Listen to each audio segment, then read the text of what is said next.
Kalau ada buku yang paling dimusuhi atau diserang sepanjang sejarah, itu adalah Alkitab.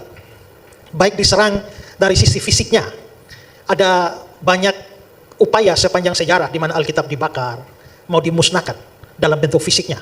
Itu sering terjadi. Tetapi juga yang lebih banyak itu adalah upaya menyerang isi dari Alkitab itu.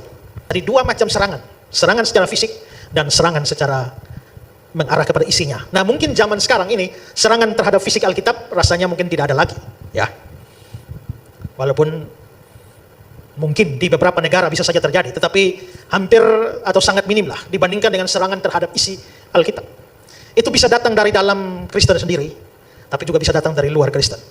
Saya teringat beberapa tahun yang lampau ada seorang teman dari Kupang yang rajin di persekutuan doa, lalu rindu untuk melayani Tuhan, dan dengan hati yang berkobar-kobar dia melamar ke sebuah sekolah teologi dan diterimalah di sekolah teologi itu.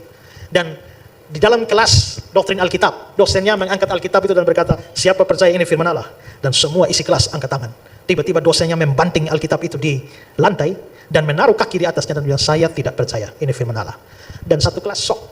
Lalu mulailah mereka mendebat dosen itu, tapi karena ya kalah ilmu dan kalah pengalaman, sehingga akhirnya mereka semua bisa dibungkam.